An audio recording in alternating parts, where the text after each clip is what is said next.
नमस्कार जिल्हाध्यक्षांमध्ये काय सांगाल की पुऱ्या एस टीसाठी आरक्षण पडलेलं आहे?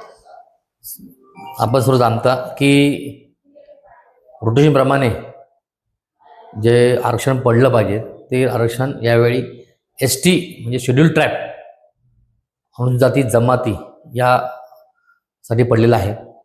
सर्वप्रथम त्या जे उमेदवार आहेत त्या सगळ्यांना मी शुभेच्छा देतो आणि शिवसेना भाजपा युतीचा महापौर एस टीचा बसेल असं मला पूर्ण खात्री आहे आणि मी त्याला शुभेच्छा देतो.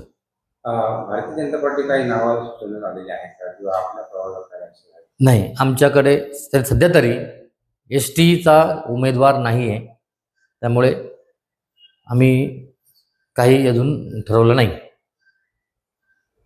या कितपर्यंत म्हणजे पक्षप्रधान ज्या पक्ष ठरवतील तोपर्यंत कधीपर्यंत करायचं? आता 1-2 दिवसांमध्ये आमचे प्रदेशाध्यक्ष चव्हाण साहेब आणि देवेंद्रजी फडणवीस साहेब, मुख्यमंत्री साहेब आणि शिंदे साहेब हे बसतील आणि हा सगळा जो गाड प्रक्रिया आहे ती पूर्ण पार करतील आणि जो महापौर स्टँडिंग बिंडिंग ह्या सगळ्या गोष्टी आहेत त्या विषयी ते बसून बैठकीला बसून सोडवतील आणि त्यानंतर आमचा महापौर बसेल. महापौर हा युतीचा असेल? महापौर हा 1000% युतीचा बसणार आहे, त्याच्यात काही शंका नाही.